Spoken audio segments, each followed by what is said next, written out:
I admit that I felt horribly betrayed. And a feeling of betrayal, for me, is a short step to anger. I could tell my aura was scaring people. I couldn't get anybody to talk to me or answer the question, when did he leave?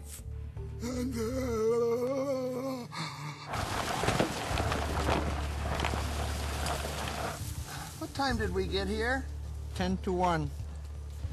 The time now is 3:04. Are you going to give me an out time for him? 2:20.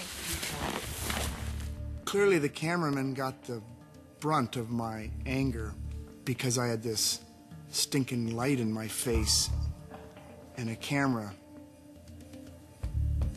attacking me. Think it was surprising? I'm not really interested in helping you make some drama. Oh, you guys are pushing your luck.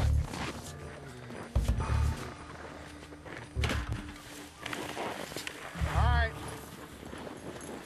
Okay, come on. Hey! All right.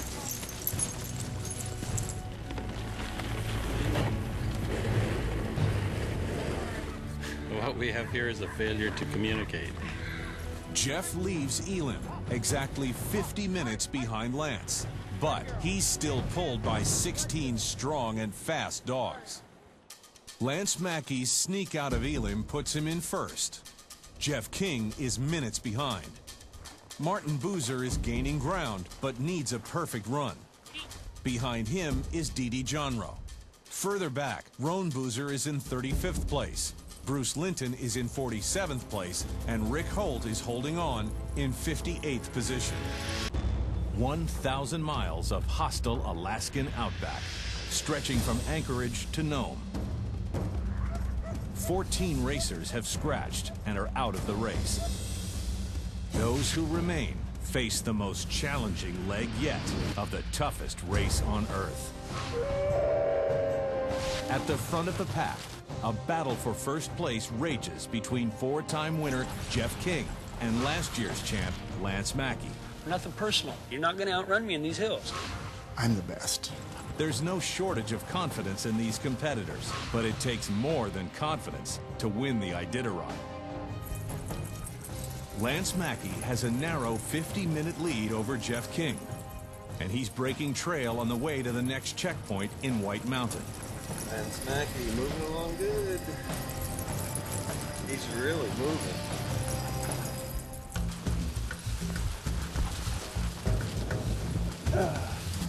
Jeff King, moving pretty good.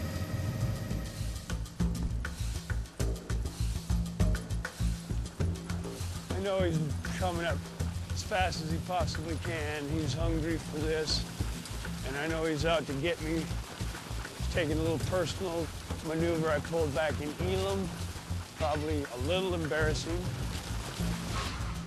At the checkpoint in Elam, while Jeff was asleep, Try and get the hell out of here without him knowing. Lance pulled a fast one to gain a slight edge. I'm racing teams that are definitely faster, so I have to do things that are a little off the charts. If anybody asks, I'm still laying down. Brilliant tactic or dirty trick. Either way, Lance's move last night gave him the lead. Kill that.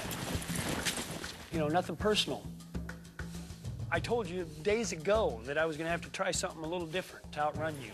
No offense. Hopefully he's laying there peacefully right now. So, It wasn't an accident. It was a Hail Mary pass, the Statue of Liberty play, in a last-ditch effort to come from behind and win the Super Bowl. hi. Hi. I felt horribly betrayed. A feeling of betrayal, for me, is a short step to anger. Are you going to give me an out time for him? 2:20. And the time now is? 2:54. It was a very lonely feeling. The move gave Mackey a slim lead, but will it be enough to outrun an angry four-time champion? All right.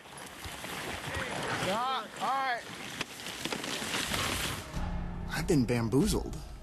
Betrayed and behind, Jeff King has ground to make up. I have made up more than 50 minutes in other checkpoint distances.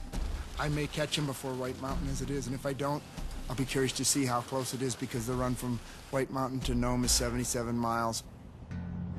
The 46-mile run from Elim to White Mountain is considered the hardest on the last leg of the trail. Mushers have to climb 1,000 vertical feet to reach the summit. With Mackey already 7 miles ahead, King will have to pull out all of the stops or say goodbye to the $69,000 purse in Nome.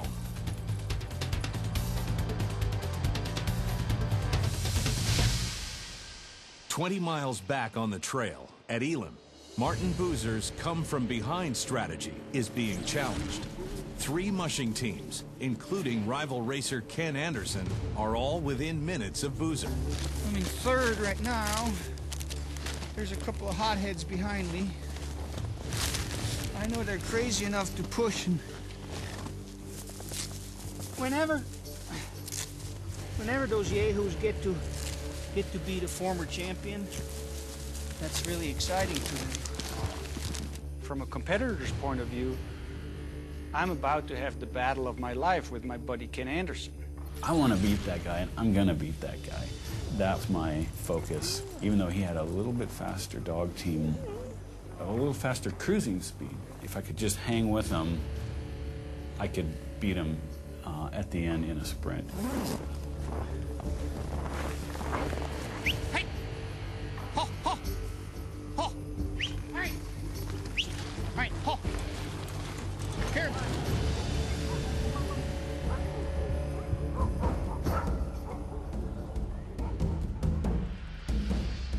15 miles outside of Elim, Dee Johnrow is approaching the checkpoint.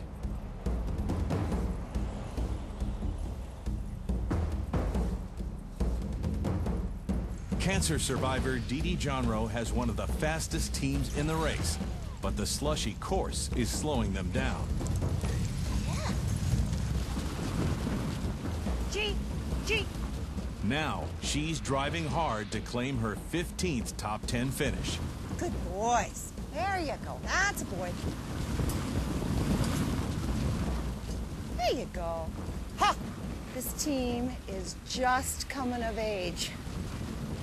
And I can see what they can do. And I know I can hardly wait for next year. 'Cause I know what I'm gonna do. And I know it's gonna work. It may not work for a year or two, but it's going to work.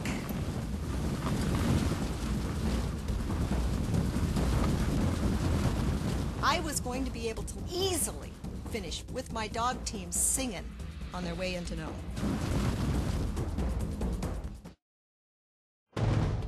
28 miles outside of Elim, Lance Mackey is driving hard on the way to White Mountain. Lance Mackey moving along good. He's really moving. His stealthy departure from the checkpoint last night put him in the lead.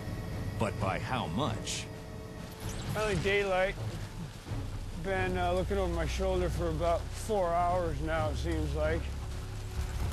All right. Mackey's team blows through Gallivan Bay. And still, no sign of King. Nice leaders. They just went right on by without any distraction. Haven't seen Jeff's presence anywhere. Thought I seen a light a little bit ago, but I don't know how far behind me he is. Got about 2 more hours till White Mountain. Dogs all look good. Eating well, attitude's up. So far it looks like the efforts in Elim are going to pay off. All right. Mackey pushes his team towards White Mountain, 7 miles behind, and closing the gap is King with his pack of 16 disciplined dogs.